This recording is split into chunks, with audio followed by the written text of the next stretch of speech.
Assalamu alaikum dear students. As you know that I am Sumer Arsalan, I am lecturer in English.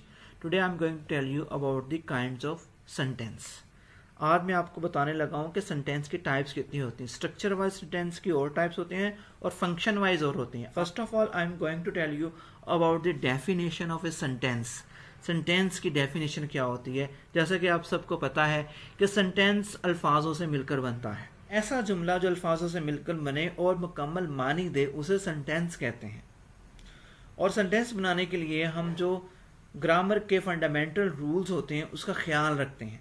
It does this by following the grammatical basic rules of syntax. अब syntax किसे कहते हैं?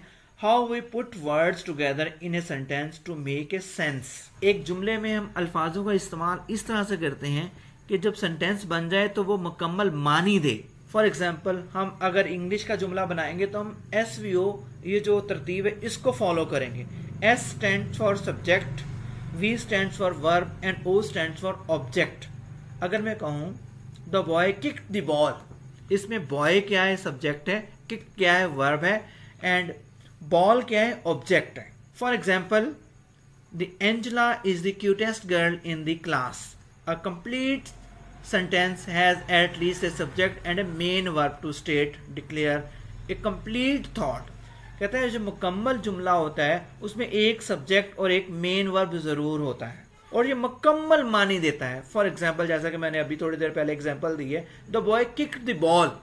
The boy क्या है? ये subject है. Kicked क्या है? ये वर्ब की सेकेंड फॉर्म है. एंड बॉल क्या है? ये ऑब्जेक्ट है. किक्ड क्या है? मेन वर्ब है. जबकि इज, एम, आर ये हेल्पिंग वर्ब्स हैं. इसको ऑक्सिलरी वर्ब भी कहते हैं. सब्जेक्ट और प्रेडिकेट किसे कहते हैं? सब्जेक्ट को उर्दू में फाइल कहते हैं, यानी काम करने वाला.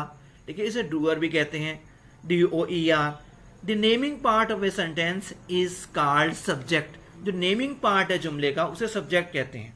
इट टेल्स हु और what the sentence is about. Subject हमें बताता है, किसी भी शख्स के बारे में बताता है और ये बताता है कि जुमला किस चीज के बारे में है. Predicate, the telling part of a sentence is called predicate. जुमले का वो हिस्सा जो हमें सब्जेक्ट के बारे में बताता है उसे प्रेडिकेट कहते हैं. Except subject, the remaining part of a sentence is called predicate. यानी कि सब्जेक्ट के अलावा बाकी जो पार्ट होता है जुमले का उसे प्रेडिकेट कहते हैं.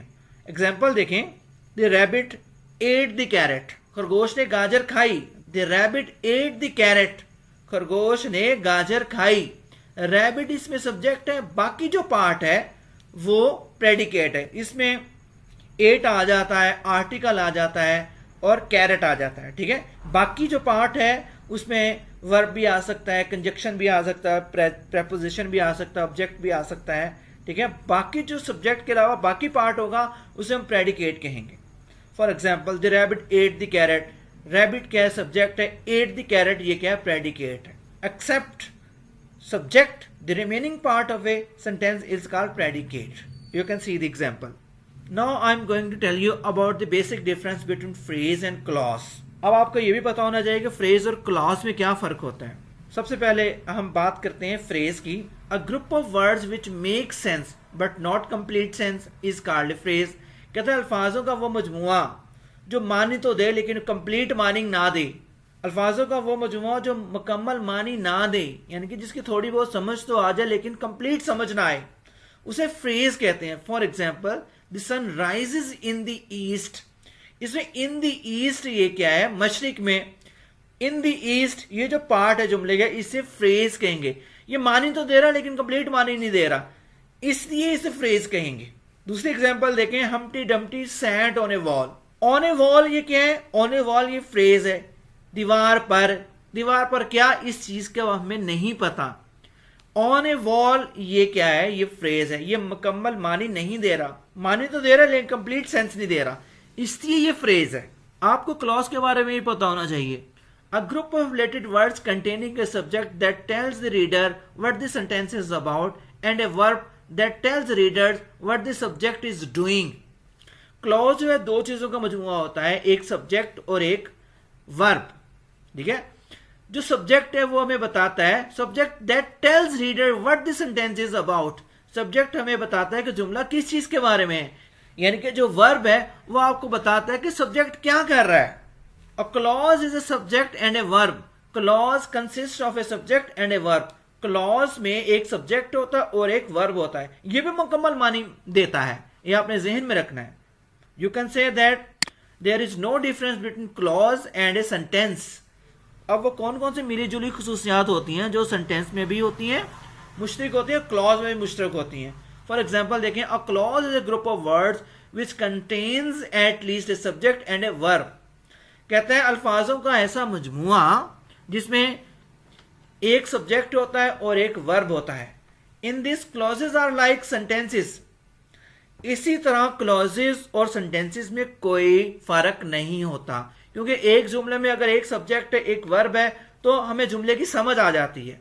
इसी तरह सेंटेंस की डेफिनेशन भी यही है। मैं अगर कहता हूं ही ईट्स मैंगो, वो सेब खाता है, इस जुमले में सब्जेक्ट भी है और वर्ब भी है। Clauses are like sentences. Clauses जो हैं वो सेंटेंसेस की तरह ही होते हैं। And a clause may stand as a sentence if it make sense as a complete thought. कहते हैं क्लॉज उस वक्त जुमले से मुशाबत रखेगा जब क्लॉज मुकम्मल मानी देगा। फॉर एग्जाम्पल देखें, आई ग्रेजुएटेड लास्ट ईयर। कहते हैं गुज़श्ता साल मैंने ग्रेजुएट कर लिया। ये वन क्लॉज सेंटेंस है। When I came here, I saw him. जब मैं यहां आया मैंने उसे देखा, ये टू क्लॉज सेंटेंस है। थर्ड देखें, When I came here, I saw him and he greeted me. जब मैं यहां आया मैंने उसे देखा और वो मुझसे मिला, and he greeted me, और वो मुझसे मिला। और ये थ्री क्लॉज सेंटेंस है, ठीक है। For example, When I came here, one clause, I saw him, second clause, and he greeted me, ये थर्ड क्लॉज। यानी कि थ्री क्लॉज सेंटेंस है, ये पूरे का पूरा ये थ्री क्लॉज सेंटेंस है। दूसरी एग्जांपल देखें, when I came here I saw him, ये टू क्लॉज सेंटेंस है। आई ग्रेटेड लास्ट ईयर, ये वन क्लॉज सेंटेंस है। Now I am going to tell you about the types of sentence. Function wise sentence की चार kinds होती है, ये आपने जहन में रखना है। First one is declarative sentence, exclamatory sentence, interrogative sentence and imperative sentence. Declarative को असर्टिव सेंटेंस भी कहते हैं। सबसे पहले आपको यह पता होना चाहिए कि डिक्लेरेटिव का मतलब क्या होता है। डिक्लेरेटिव का मतलब होता है बयानिया जुमले। डिक्लेरेटिव सेंटेंस यानी कि बयानिया जुमले, इसको असर्टिव सेंटेंस भी कहते हैं। डिक्लेरेटिव सेंटेंस आपको यह पता होना चाहिए कि डिक्लेरेटिव सेंटेंस को असर्टिव सेंटेंस भी कहते हैं। डिक्लेरेटिव का मतलब होता है बयानिया जुमले। डिक्लेरेटिव सेंटेंस यानी कि बयानिया जुमले या फिक्रे। A sentence that makes a statement or assertion is called declarative or assertive. ऐसा जुमला जिसमें स्टेटमेंट पास की जाए या किसी भी चीज के बारे में दावे से कहा जाए या कोई बात की जाए, किसी भी शख्स के बारे में, चीज के बारे में बात की जाए, उसे डिक्लेरेटिव सेंटेंस कहते हैं। A declarative sentence states the facts और एन ओपिनियन। ऐसे जुमलों में हकाइक के बारे में बताया जाता है या किसी भी चीज के बारे में कोई राय दी जाती है। For example, it always ends with the period और फुल स्टॉप। और ये जो जुमला होता है इसके आखिर में फुल स्टॉप लगाया जाता है, जिसे पीरियड भी कहते हैं, ये ज़हन में रखना है। For example, Humpty Dumpty sat on A wall. Humpty Dumpty sat on A wall, ये क्या है? ये डिक्लेरेटिव सेंटेंस है, इसको असर्टिव सेंटेंस भी कहते हैं। It ends with a full stop, it ends with a period. Full stop को पीरियड भी कहते हैं, इसके आखिर में फुल स्टॉप लगाया जाता है। और वर्ड का जो पहला लेटर है वो कैपिटल होता है, जैसे हम्टी का एच जो है वो कैपिटल है। Declarative sentence, assertive sentence, it conveys information directly. ऐसे जुमले में इंफॉर्मेशन दी जाती है, किसी भी चीज के बारे में बताया जाता है, ये स्टेटमेंट पास की जाती है। For example, the following are the examples of declarative sentences. The cat sits on the mat. बिल्ली चटाई पर बैठती है। ये क्या, बिल्ली के बारे में हम स्टेटमेंट पास कर रहे हैं, बिल्ली के बारे में इंफॉर्मेशन दी जाती है कि बिल्ली कहां बैठती है, बिल्ली चटाई पर बैठती है, इनके मैट पर बैठती है। And it ends with full stop. The declarative sentence declares, जिसमें दावा किया जाता है, और स्टेट्स ए फैक्ट, जिसमें एक हकायक के बारे में बयान दिया जाता है, हकायक के बारे में बताया जाता है। अरेंजमेंट और ओपिनियन, किसी भी चीज के बारे में राय दी जाती है या स्टेटमेंट पास की जाती है। Declarative sentence can be either positive और नेगेटिव। इसमें नेगेटिव स्टेटमेंट भी पास की जा सकती है और पॉजिटिव स्टेटमेंट भी पास की जा सकती है, ये आपने ज़हन में रखना है। A declarative sentences ends with a period और फुल स्टॉप। पीरियड का सेकंड नाम है फुल स्टॉप, ये ज़हन में रखना है आपने। It is a punctuation mark just like full stop, question mark, exclamation mark, hyphen, colon, semicolon, etc. For example, I will meet you at the train station. मैं रेलवे स्टेशन या train station पर तुमसे मिलूंगा। The sun rises in the east. सूरज मशरिक निकलता है। He does not get up early. वो जल्दी नहीं उठता। ये जो सारे सेंटेंसेस हैं ये डिक्लेरेटिव सेंटेंसेस हैं, इनको असर्टिव सेंटेंसेस भी कहते हैं। A declarative sentence is a sentence in the form of statement. ऐसे जुमले होते हैं जिसमें स्टेटमेंट पास की जाती है, इनको बयानिया जुमले कहते हैं, इसीलिए इनको बयानिया जुमले कहते हैं। For example, I have to go to work, I will never do that, we are studying linguistics, he took my bicycle. Linguistics में हम लैंग्वेज का मुताला करते हैं। Exclamatory sentence, exclamatory sentences, this is a sentence that has very strong emotion और surprise. ऐसे जुमलों में सडन फीलिंग्स, इमोशंस का इजहार किया जाता है। For example, exclamatory sentences express the intense feelings of a person. किसी भी शख्स की जो फीलिंग्स हैं उसका जिक्र किया जाता है, इसमें फीलिंग्स का इजहार किया जाता है, इमोशंस का इजहार किया जाता है, खुशी, गमी, इज़्तिराब का इजहार किया जाता है एक्सक्लेमेटरी सेंटेंसेस में। This type of sentence ends with an exclamation point. ये जो सेंटेंस हैं इनके आखिर में एक्सक्लेमेशन पॉइंट या एक्सक्लेमेशन मार्क आता है, ये आप देख सकते हैं। Exclamation with how fast he runs, वो कितना तेज दौड़ता है। Exclamation with what a beautiful house, कितना खूबसूरत घर है। Exclamation with so, the birthday cake was so good, birthday cake कितना अच्छा था। Exclamation with such, you are such a liar, तुम बड़े झूठे हो, you are such a liar. Exclamation conveys strong emotions, I hate you. ठीक है, इसमें स्ट्रॉन्ग इमोशंस के बारे में बताया जाता है। ऐसे जुमला में strong emotions, feelings, sadness, happiness, enjoyment, excitement का जिक्र किया जाता है। For example, I hate you, I love you, I love you, I hate you. और इन जुमलों के आखिर में एक्सक्लेमेशन पॉइंट आता है या एक्सक्लेमेशन मार्क आता है, आप देख सकते हैं, ये एक्सक्लेमेशन मार्क है। Third one is interrogative sentence. Interrogative का मतलब होता है सवालिया जुमले। इंटेरोगेटिव सेंटेंसेस यानी कि सवालिया जुमले बहुत ही ईजी है। ऐसे जुमले जिनके जरिए हम सवाल पूछते हैं। For example, how are you, what do you do, आप कैसे हो, आप क्या करते हो, where are you going, what do you do. ये ऐसे जुमले हैं जिनमें हम सवाल पूछते हैं। An interrogative sentence asked a question, it ends with a question mark. आपने ये ज़हन में रखता है कि सवालिया जुमलों के आखिर में क्वेश्चन मार्क आता है।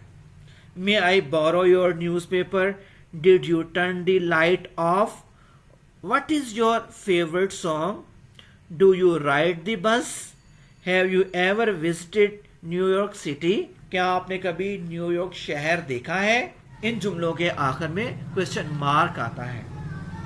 And it ends with question mark. ऐसे जुमले जिनमें सवाल पूछे जाएं, उन जुमलों को हम इंटेरोगेटिव सेंटेंसेस कहते हैं या सवालिया जुमले कहते हैं। और सवालिया जुमलों के आखिर में क्वेश्चन मार्क आता है, ये आपने जहन में रखना है।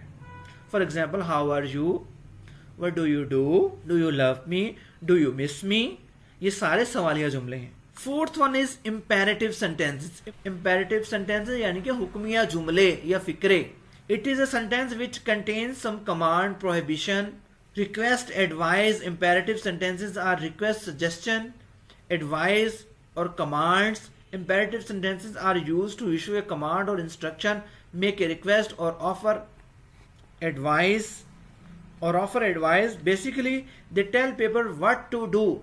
ऐसे सेंटेंसेस होते हैं जिसमें हम या तो किसी चीज से मना करते हैं, या रिक्वेस्ट करते हैं, या इल्तिजा करते हैं, या नसीहत करते हैं, या तजावीज़ देते हैं या नसीहत करते हैं या कोई काम करने के लिए कहते हैं या इंस्ट्रक्शंस देते हैं या रिक्वेस्ट करते हैं।